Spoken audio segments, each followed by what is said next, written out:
So what happens if the woman doesn't give the get? No, she receives the get. So what happens if no? The It's her man- choice. Yeah, It's her choice. The man has to give the get. yeah. She has to receive the get. So the question is, what happens if she doesn't want to receive the get? Yeah, I've got a friend that's in that situation. That she won't receive the get from him. Hmm. Okay, welcome to one and all. We're just discussing as a side topic by way of introduction, laws of divorce. I'm actually not sure what applies there. How do you can't force her to accept a divorce. The issue is going to be, how's he going to remarry if he wants to remarry? He can go to 100 rabbis. Okay. He can go to 100 rabbis. That's right, he can. Or they can, yeah. What's that? But they can force. There's a special law that says that 100 rabbis can accept it. If you get a signature of 100 rabbis, they can accept on her behalf. It's a loophole in halacha, which they don't actually do too often. It's not done too often. Just go to 7 What's available? It was practiced here in the community about 5 years ago. It's available. But it's not used too often. In other words, I think they'd rather rather force her to accept it. But Then- a black woman, Is it available the other way around for the man that if she I'm not sure. You mean no, because he has to write it, he has to sign it. Okay, let's get going. 17A5. First of all, I want to dedicate this. Shmuley Nuneman has been watching this Shashurim as well. Unfortunately, he can't make it. His wife Lisa is in hospital, so we wish her a refuah shalema and dedicate this in her recovery. Also, Lewis has asked that we learn in honor of his mechutenister, Shoshana Rus Bas Shana Liba. She should have a refuah shalema as well. Okay, so back into the Gemara 17A5. Let's just give a bit of a recap. We quoted a verse that spoke about not eating certain sacrifices out of the walled cities of Jerusalem, which is the same walled cities that we know of today. As you come to Shar Yafod, Jaffa Gate, that becomes the walls of Yerushalayim, and we were told you must eat. Hilton, do me a favor, please. Esty and I have this debate all the time. Flowers look very nice, but they're not always practical on table. Do you mind just putting them on the countertop? Thank you. Anyway, so the discussion we had was a verse that we quoted with regards to eating sacrifices, specifically in the walled cities, and because they're holy sacrifices, and you can't eat them outside of the walled city because that would be inappropriate. And we quoted a whole long list of different types of sacrifices that applies to. And we questioned, why does the verse have to tell us it? Would we not know it on our own? What's the point of telling us it? Could we learn it out on without a verse? And that was the previous discussion we had last week. So we're going to start from fresh, in a way, from a new case. The new case is Bechorot. And the verse said that Bechorot is the firstborn. The firstborn animal must be devoted or given to the Kohen. And the Kohen represents Hashem, and by giving him the firstborn, that's the way we dedicate the rest of our flock. That's also linked to the firstborn child, but the firstborn child you don't eat and you don't take to Yerushalayim. So it's Bechorot, specifically talking about the firstborn of the animals. And you would give it to the Kohen. As it says, if you look at footnote 31 at the bottom, the Torah decrees that every male firstborn calf, lamb, and kid is sanctified as a Bechor and must be given to a Kohen who offers it on the altar. Our verse mentions this offering among the things that may not be eaten outside Yerushalayim.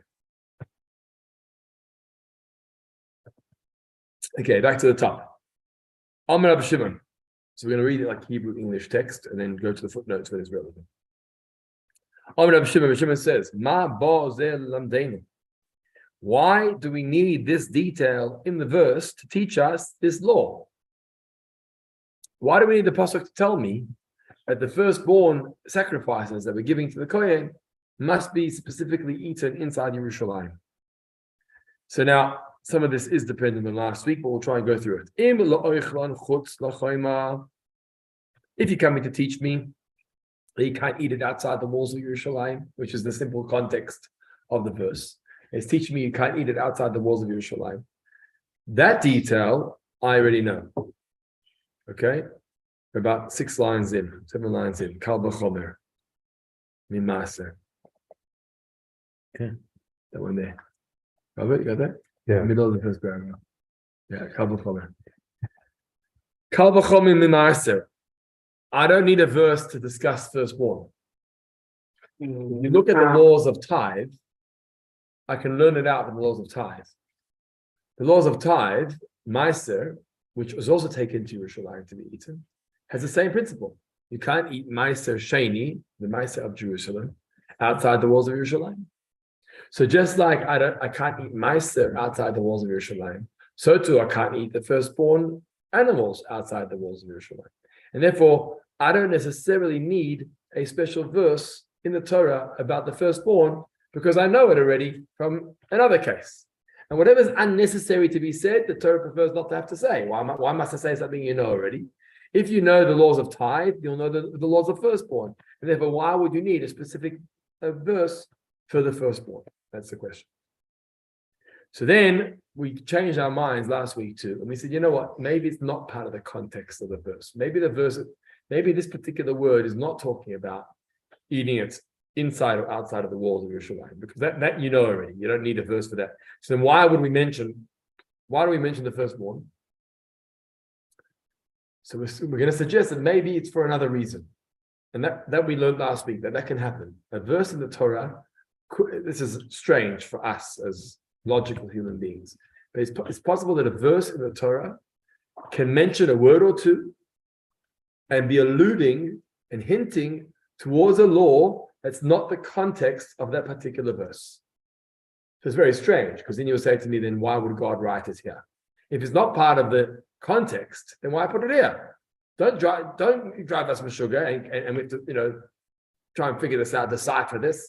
Put it in the right context where I can read the verse and understand it. And the answer is, this is exactly what Hashem wanted. He wanted us to be able to debate and to investigate and to decipher. And even though it looks so odd that a word like the firstborn would be talking about a law or a detail that may be out of context, that's exactly what Hashem wanted, because that makes Torah more colorful. It makes it more makes us more curious, and although it may seem frustrating, this is why a lot of people don't enjoy Talmud, to be honest, is because or in-depth halachic discussion, is because it's illogical. It doesn't make sense. The answer is, you're right. Some things God did not design logically in the text of Torah, purely because He wanted us to do what we're doing right now and break our heads over deciphering what He meant in that context. Whereas if it was written in clear text, all within the right context, then it's easy. You just read the book and you see the laws, and it is what it is. Okay. So what's the out of context law we can learn? In the middle of that paragraph, im lifnei zrika. Maybe it's telling me that you can't eat it before you throw the blood on the altar. Because the way it would work is they would slaughter the animal, and then the Kohen would come and want to take the animal. But they tell him, hey, hold on, you can't eat the animal yet. We haven't done the ritual. What's the ritual? Take out the blood and sprinkle of the blood on the altar. So maybe what the verse is telling me, out of context, is that when it comes to the firstborn, the Kohen should not eat it unless he's waited for the sprinkling. If you remember, last week we spoke about the 3 categories of the world. There's space, there's time, and there's people or creatures. The first idea that we wanted to teach was within space. Where may you eat it? The firstborn. So you must eat it within the walls of Yerushalayim and not outside the walls of Yerushalayim. Then we said, no, but we know that already. That's obvious because we learned it out from the laws of tithing, and we'll know the laws of the firstborn from there. Okay, fine. So then now we're saying, okay, no, it doesn't speak about space. It speaks about timing, the measurement of time. When may the Kohen eat of the firstborn animal and sacrifice? He needs to wait some time. What is the time frame he needs to wait? He needs to wait until they've sprinkled the blood on the altar. So we've now moved away from the initial thought process, which was regarding space. Now we've gone into time. Okay? And that we'll learn out from So the answer is no. If it's for time and waiting for the sprinkling, that too I don't need a verse. Why not? Because it says, Kal v'chomer mitoida ushlamim. I'll learn it out from other sacrifices. There's other sacrifices that are called the Toda offering. Just to clarify, what's a Toda offering? The Toda offering is Thanksgiving. Today we have the bracha of Hagoimel, which replaced the Toda offering. If somebody had traveled from overseas or over the oceans or through the deserts or been in prison, right, he would offer up a korban called a Toda offering. Today we don't have a Toda offering, so we have Hagoimel that we say instead. Okay? Is there anything specific that to give? For the Toda offering, it was an animal. Any particular animal? Anything? I don't remember offhand exactly what it was, and if I'm not mistaken, it goes in levels. If you can afford an animal, it's an animal. Okay, you can afford an animal, it's an animal. If you can't afford an animal, it's a bird. If you can't afford a bird, it's flour. Okay. So you had the choice of which one you fit into. But I don't remember exactly what animal. I think it was an ox, but offhand. Okay, so we're saying, for example, the Toda offering and the Shlomim was also a type of Thanksgiving. The Toda offering and the Shlomim offering already taught us this principle. You can't eat it until you sprinkle the blood. So if we know it's from the Toda and the Shlomim, which is a particular offering for Thanksgiving, then I'll know it for the firstborn. I don't need a special word or verse for the firstborn, because I learn it out from the Toda and the Shlomim. Okay, so just to clarify this point, from Meiser, from the tithe, I'll learn about space. That's only within the walls and not out of the walls. From the Toda and the Shlomim Thanksgiving offerings, I'll learn about time. That I need to wait until they've sprinkled the blood on the altar. So now back to the original question, why do I need a specific verse to discuss the firstborn if I can always learn from other types of offerings and I'll know it's about the firstborn too? I think your light is still on. My phone? No, The torch. Thank you. Yeah, it's dead now. Thanks very much. Okay, so let's go on to a third offering, a third option towards the end of that paragraph. It says ha in Hebrew at the beginning of the line. Ha loy ba'akosov ela la'oichel min ha'bechor afilu la'achar zrika.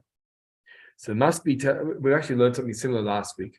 It must be telling me that the non-kohen. What happens if the non-kohen eats of it? So now we're moving away from space because we don't need a verse for space. The walls. We're moving away from time to wait for the sprinkling because we learned that out from the other. So now we're moving on to people, creatures. Who can eat of this? Who can eat of the firstborn? And what the verse is telling me is that it can only be eaten by the kohen.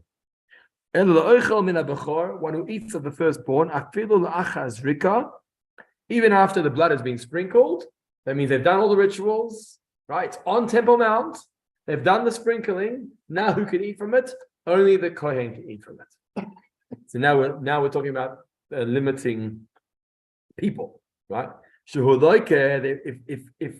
a Israelite goes ahead and eats of the firstborn meat, he would receive lashes. This is how it ties into the tract that we're learning. We're discussing lashes. So if you ate of a meat that's inappropriate to you, that doesn't belong to you, because it belongs now to the ritual, to the holy Beis HaMikdash temple and the Kohanim, your punishment is going to be one of lashes.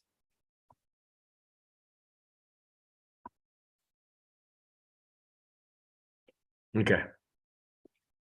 This may seem a silly question, but what is considered as the firstborn? I mean, if you're looking at nature and the calf is born or whatever it is, that's the firstborn of that litter or whatever.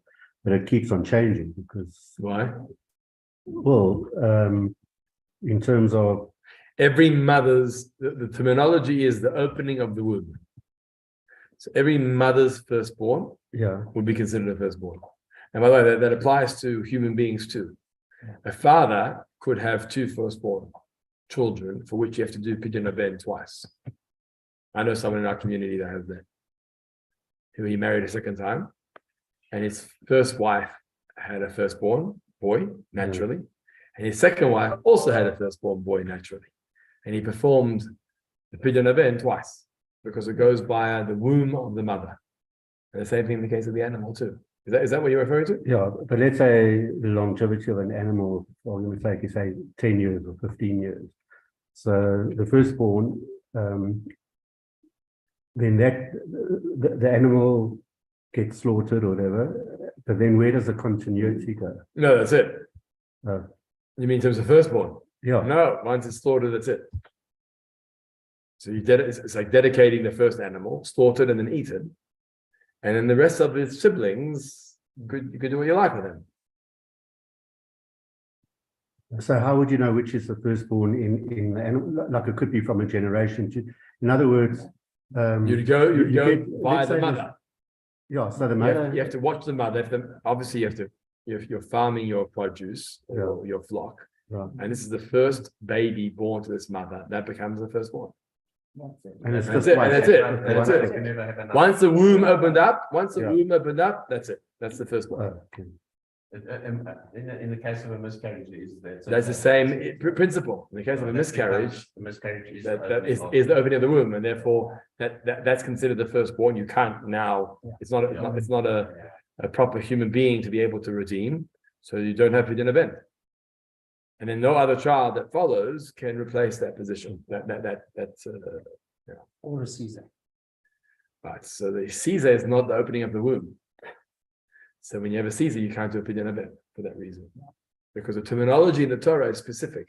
Peter Rechem. Rechem means the womb of the mother. So if the child came not from the womb of the mother, then it's not fulfilling the biblical text, and therefore it's not obligated in a Pidyon event. Could theoretically, a second born naturally after. Interesting. Um, Interesting what happens. so, okay, so does that? No. I'm saying you can have natural after C-section. Yeah, but then. I'm not sure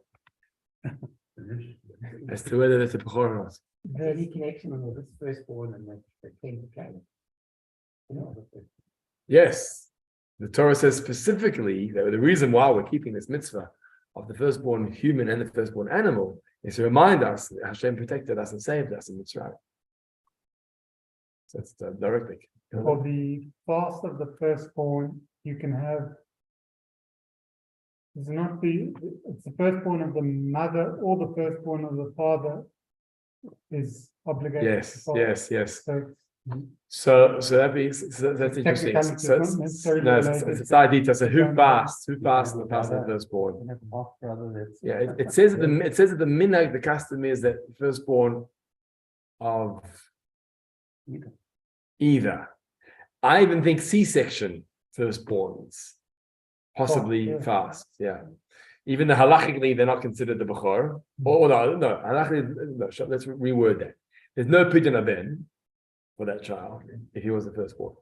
But because we're trying to remember the event that took place in Mitzrayim, therefore anyone that carries a status of a firstborn, whether it's halachically pidyon aben or not, would fast from that. because Bechor is about the inheritance, Interesting. I don't know. isn't it? That the Bechor gets a double inheritance. It does, but I'm not sure that's linked specifically to Pesach. Wow. Oh, no, I'm just saying he's still a Bechor. Yeah, Even though absolutely. it's had a seed, Yes. still a He would still be the firstborn, Bechor. gets Exactly. double. That's right. Louis? In the context of this with animals, does it matter if it's a male or female?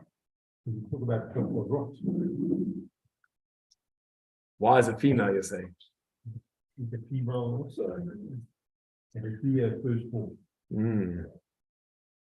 Good question. Very.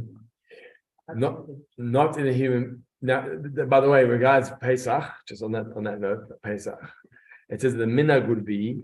It's written down that some even women fasted. Some women fasted on Erev Pesach because they were considered the firstborn. They're not considered the halachic firstborn. They don't get a double portion. But they were considered the firstborn, and therefore they too keep it. But I don't think that's common practice for the women to fast on the seal. So go back to what's that? Fasting by the sea. Yes, but the women are not there to hear it. And if they're observing the fast, then what are they going to do? So that's what I'm saying. They could. It's not. I'm saying I'm looking at what's common practice. Common practice isn't that women come to shul to break their fast by listening to a seal. To answer Lewis's question, I'm trying to figure the terminology bechorot seems to be female, right? Not bechorim. Bechorim will be male. But you can only have one, it's singular because you're the firstborn, you can't. No, it means multiple. Groups, A group of firstborn. So you're a firstborn to your mother, you're a firstborn to your mother, and that's called Bechorot, the gathering of the firstborn. I'm not sure if it applies to female or male. If you want to find the verse, whatever. If you want to find the actual verse that we're referring to, it helps you. It's on 17a4, footnote 23. That's the original verse that we're talking about.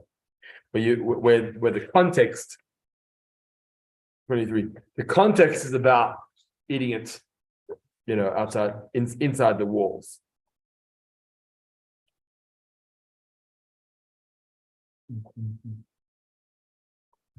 That's where you see in the middle of that verse, it says Bechorot, the firstborn. Just must be either. Let's see. Let's do some research here. Syntactically in Hebrew, I mean, Brian's that Brian? He's outside now. Does he know which house I'm at?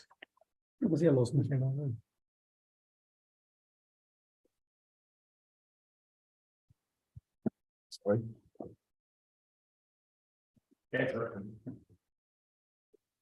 Right.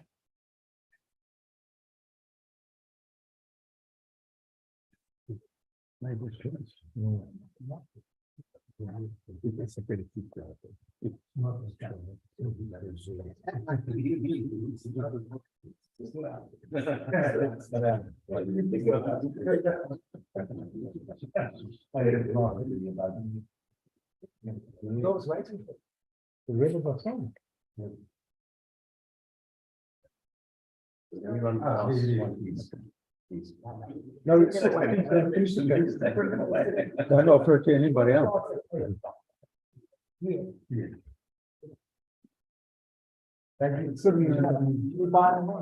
Okay, next is John. I'm gonna do my thoughts on that. I'm relying on David's Hebrew education. But when you have a group of males and females, it'll be the male. You're using that male, you say? Yeah. So I mean, to use Bechorot, would that not imply that it's just a group of females? No. They are exceptions to the. Yeah, to that principle. That's. It's got. It hasn't got inverted commas at the Rabbi Kilo. top. The answer is. See what I mean by it? What is it? No, it's quoting from the verse. So it's not even from the verse, it's quoting from the mission. Mission, so and then it's got a space between narration and. No, there's no space. That's the. Instead of above. There's a comment here about something. 1 second. This, that verse that we started on is actually from this week's parsha. Oh, Because Rabbi Goldman said it yesterday. this one. No. It says Deuteronomy. No, this one that we started on that reference Bechorot. Excellent. Boy, this week's parsha, actually, very good. Thanks for that. Yeah. Parsha 13. It's got to do with Exodus. Very good. Okay. Yeah. Okay, it says here like this. In the Hebrew Bible, the feminine plural, this is Wikipedia, Rabbi Wikipedia. The feminine plural noun Bechorot is used to describe firstlings of a flock. In rabbinical, that's in Hebrew Bible. In rabbinical Hebrew, the masculine noun Bechor is also used of the firstborn animal to open the womb of its mother. Doesn't say much more about that. Interesting. Okay, I'm not sure. I do think it's male, female. Everyone's got a question. Then why use the word Bechorot if it should be Bechorim, right? Good question. Why is Just sorry to break it again. It's not related to like the unblemished of Pesach. The mum, animal has to be unblemished. yeah, but that's not related here. No, it's not related here. So, so if it's firstborn, even if it's blemished or if it's things are still. No, I'm not certain about that. If it's blemished, it cannot be sacrificed. So, yeah, so. It would not be So sacrificed. you have to wait for an unblemished firstborn. Yes, absolutely. But you don't wait. If the firstborn is the firstborn, you don't wait for the mother to give another child. That one is the firstborn, and it can either be offered up or it can't be offered up. Yeah, that's what I'm saying. So Yes, yeah. it can't be offered up. Get done. Yeah, Get done. I think it's redeemed. I think he has to put the money in. Oh. I think so. 1 second. Okay, I can't find this detail here. So you would sell it and then give the money. Exactly, in exchange for the animal. Okay, let's go on. I'm not sure about the feminine terminology. A good point, nonetheless. Okay, let's go to the next thing. Bekarcha b'tzoincha. Okay, so now we're going to the next category, and again, we may have done this last week, and I apologize if we have. It seems to ring a bell to me now, but nonetheless, it's worthwhile going through this again. It's a similar structure.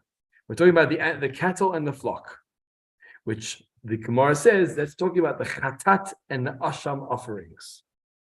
We're talking about sin offerings now. Slightly different to the piece to the Thanksgiving offerings. Now we're talking about sin offerings. Okay, same questions are going to apply. Amar Rabbi Shimon, what are these words alluding to? What are we trying to teach us about the sin offering? Ma ba zel lamdeinu. What is this coming to teach me? Again, the same thing. If you're teaching me regarding the walls of Yerushalayim, that this sin offering by the oxen or the cattle has to be eaten within the walls of Yerushalayim, I don't need that verse because I know it already.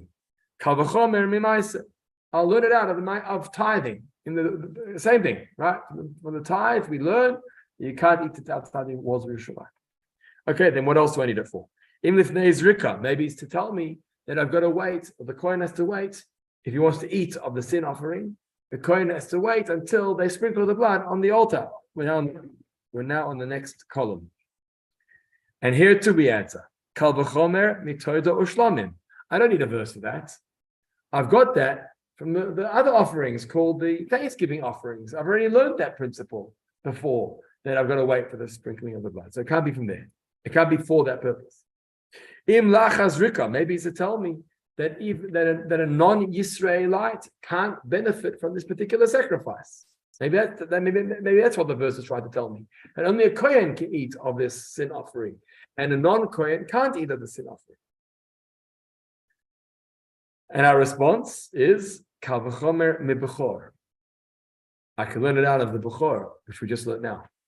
The Bechor tells me that a non-Kohen can't eat it. Then why are you adding on the sin offering as well? If the Bechor is that prototype, if the Bechor is already teaching me the principle that only the Kohen can eat of it and no one else can eat of it, then why do I need a special mention of the sin offering? I can compare the two and I'll know, but I don't need a special wording about the sin offering. So now we come to the next case. Ha, the line begins with ha. Lo ba akosuf ela la'oichel mechatas v'asham afilu la'acha zrika chutz laklaim. Where it's talking about someone, meaning even a kohen, but he eats it outside of the curtains of temple courtyard. This is a new law. That you think walls of Yerushalayim, just think about the walls of Jerusalem. You would think that it applies, you would think the walls of Yerushalayim mean the outer walls of Yerushalayim. That means I can step out of Temple Mount, off the mountain, out of the courtyard, and go into what we call the old city. This halacha is telling me, no, you can't do that. We're so strict. I think we ended with this point last week. We're so strict about the sin offering, and the sin offering has to be eaten specifically within the walls. It wasn't walls; it was curtains. Within the curtains of the tabernacle of the Mishkan in Yerushalayim, and then Beis Hamikdash, the temple replaced that. Meaning it's so holy that you can't even go out of off Temple Mount. You got to eat it there. The Kohen has to eat it there. And that's when we discuss whether you're going to bring the family into the Beit HaMikdash or not. Okay. And and if you don't do it, again, if you take the meat with you out of the courtyard of the temple and you go into the old city, right? Even though you're still living in Yerushalayim, you get Makkos, you get lashes for that. Why? Because you've treated the meat of, it's called Kodesh, the meat of holiness has been treated inappropriately, and therefore for that you get Makkos, you get lashes. Another example. That kind of imply that different sacrifices happen at different times, because if you have a shlamim sacrifice at the same time as a sacrifice, you can choose the meat. Well, you don't necessarily have to confuse the meat. I mean, if the Kohanim are particular enough, they'll offer one up, take it off, put it in a pan or in a holder, and then offer the next one. You say it can't be on the mizbeach at the same time. Yeah, but one needs to be very careful. You need to be very careful as to which meat was just offered up, and where you may eat of it and where you may not eat of it. True that. You'll need a mashgiach of sorts to ensure that. It's interesting, just on a side note, because I don't know why it came to mind, but IVF works this way.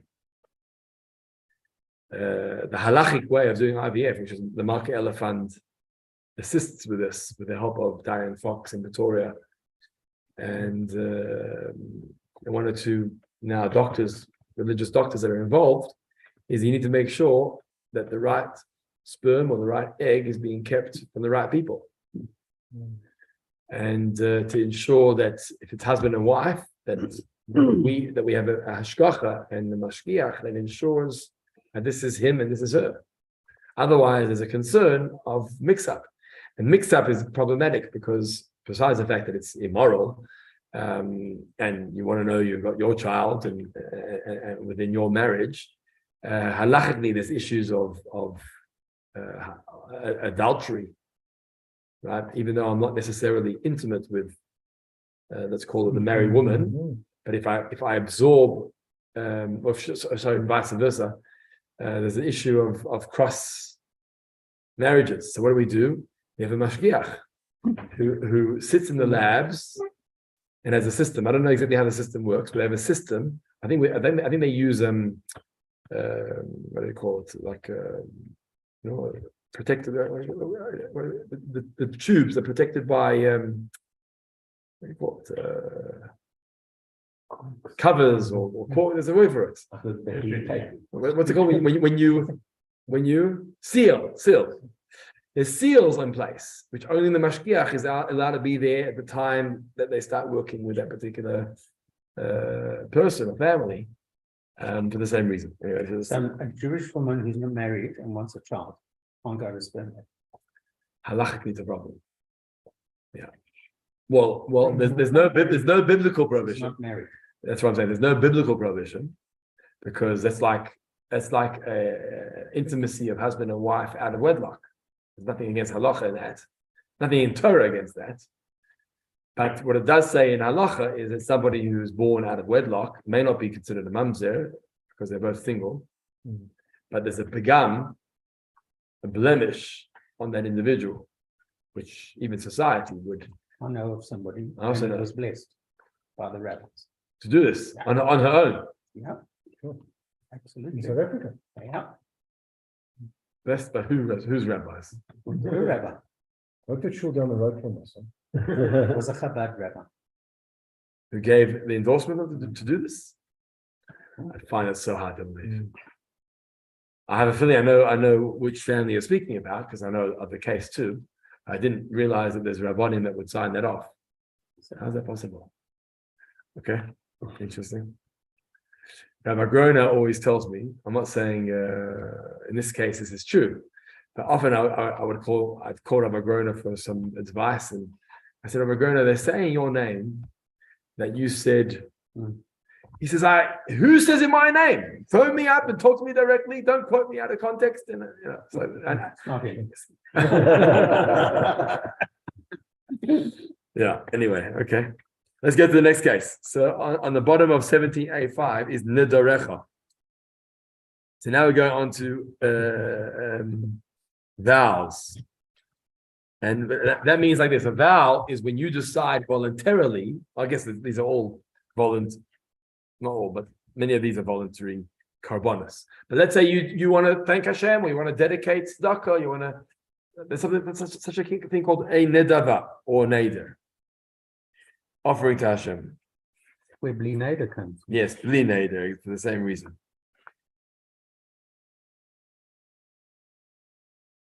Okay.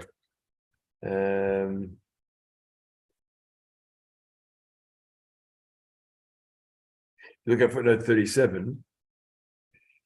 These are usually vowed. That is, the owner vows to bring an olah to atone for some misdemeanor, and then consecrates an animal with which to fulfill his vow. So, in other words, if something's inappropriate, or he wants extra closeness to Hashem, he'll say, I pledge this ox as a sacrifice.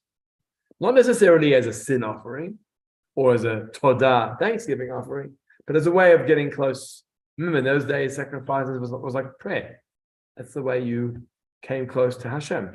So he made the oath, and that's the case of the neder. So that's what it says. So we're on the bottom of 17A5.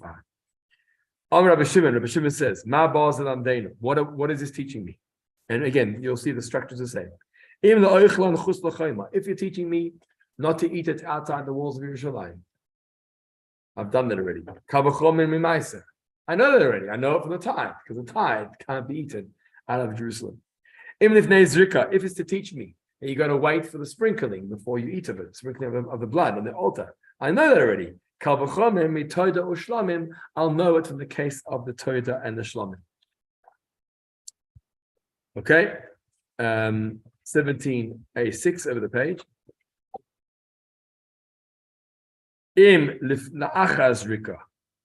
If it's coming to teach me that no other person can eat of it besides the Kohen, even if it's after sprinkling, nobody else can access it. Kal v'chomer mi bechor. I'll learn that out already from the bechor, because the bechor is like that. We said that already. The bechor cannot be eaten by anyone else who's not a Kohen. If it's to teach me that I can't eat it outside the curtains of Temple Mount, I'll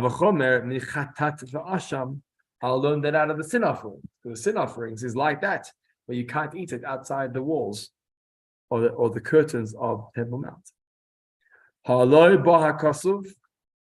Okay, I'm sorry for those who have copies. I don't have the next page, so just bear with us. Trust me. I hope you trust me. Now, when I read the text, we can share. The verse is coming to teach me. I don't have the next page. 17b1. Okay, apologies. Ela la'oichel min ha'oila la'achar zrika afilu bifnim.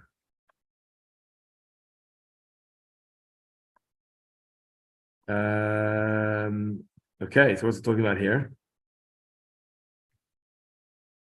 Yeah, this is telling me that the oila is unique.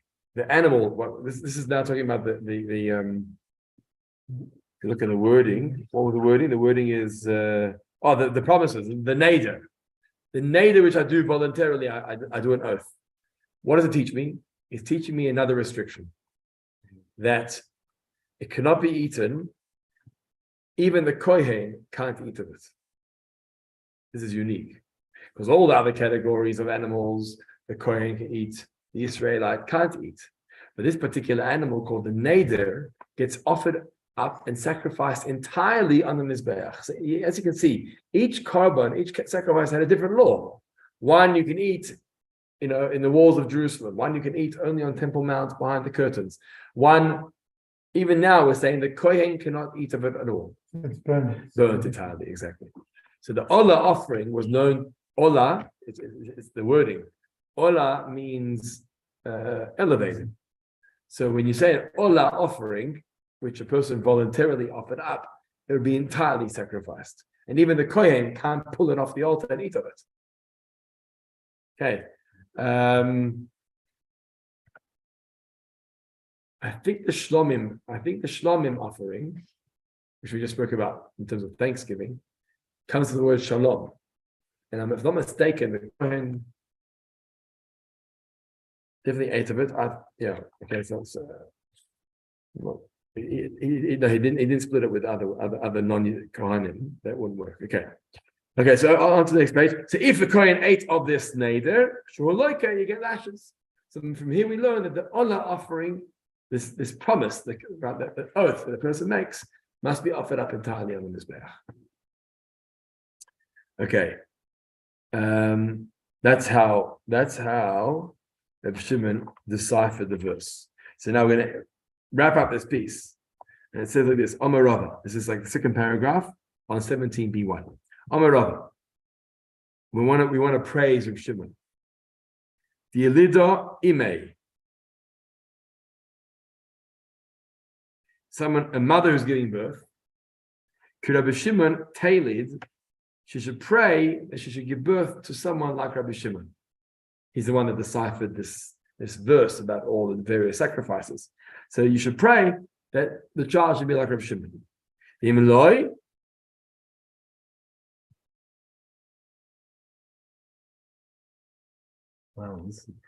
And if not, loy tailid, she should not give birth to him. Wow, look at footnote number 2.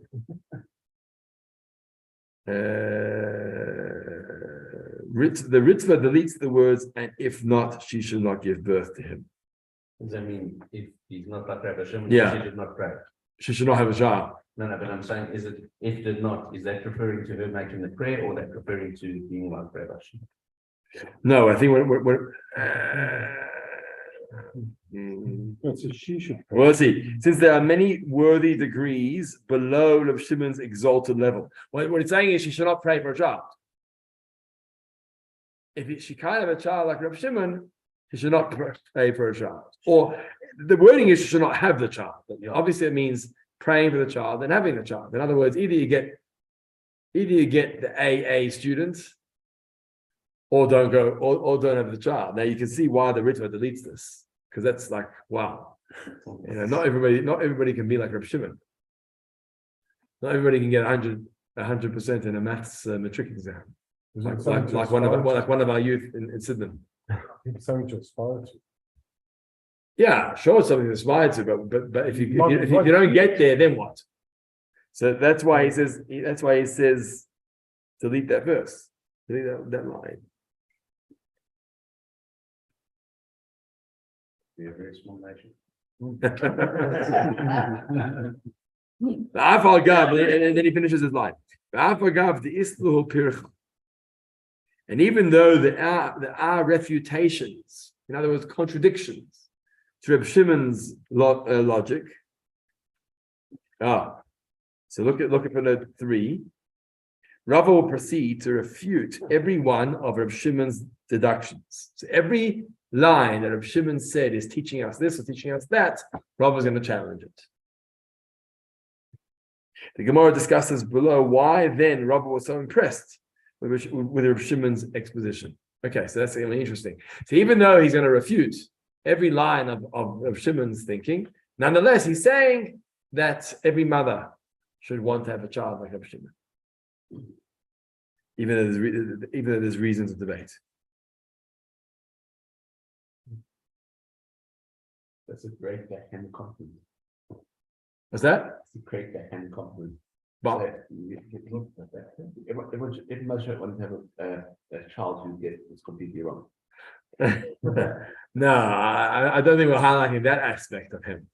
I think we're highlighting the fact that he's a pious and thoughtful individual, even though his conclusions may not be correct, but this thought process is what we're aspiring to.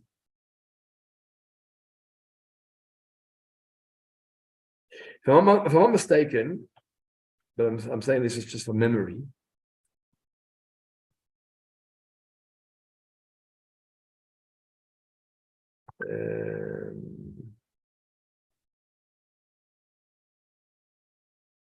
The Gemara speaks about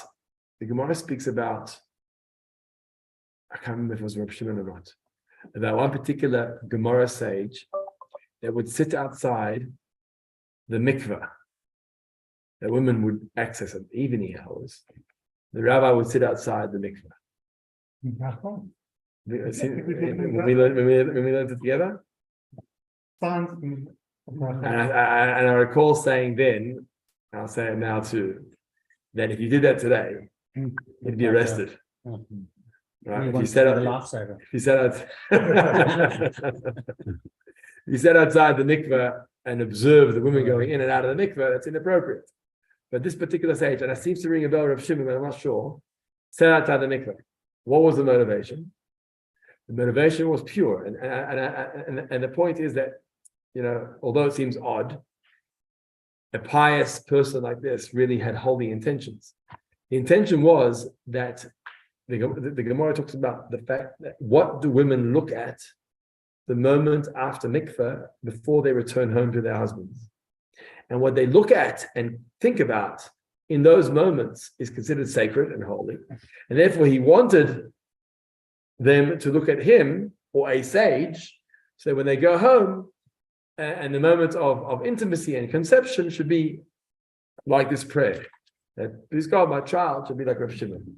And therefore it's a bit hard to say that, it's a bit hard to understand like which person would speak about himself like that. Like, I want all the women to look at me. I want all the women to look at me before they return home, right? and then we're gonna have this clone throughout the community of all these children looking like, but the truth is, ever since then, mikvaot, women's mikvaot, often have pictures of tzaddikim hanging in the lobby for that reason. So when they come out, they're looking at a righteous face, even though it's a bit strange that the particular sage did that. But nonetheless, it's got to do with this theme of davening that my child should be like Reb Shimon in this particular case. Okay, which also means, Evan, to your point, one last thing. You're saying, does that mean I'm praying that my child should always be wrong? Maybe the verse we can learn about that is that I'm praying that my child doesn't have to always be right, perfect. Right? In other words, it's healthy that a child should know that you don't have to be always right. You learn from your mistakes and you learn from the experience. And here, the child's going to be like Reb Shimon, and Reb Shimon didn't get it right. But nonetheless, he was Reb Shimon. So maybe the word is that I want my child to be like Reb Shimon too. In other words, he should be pious, even if he doesn't get things correct, because it's only human not to get things right. But nonetheless, you can be pious because you're sincere and you're focused and you're motivated to try to do the right thing.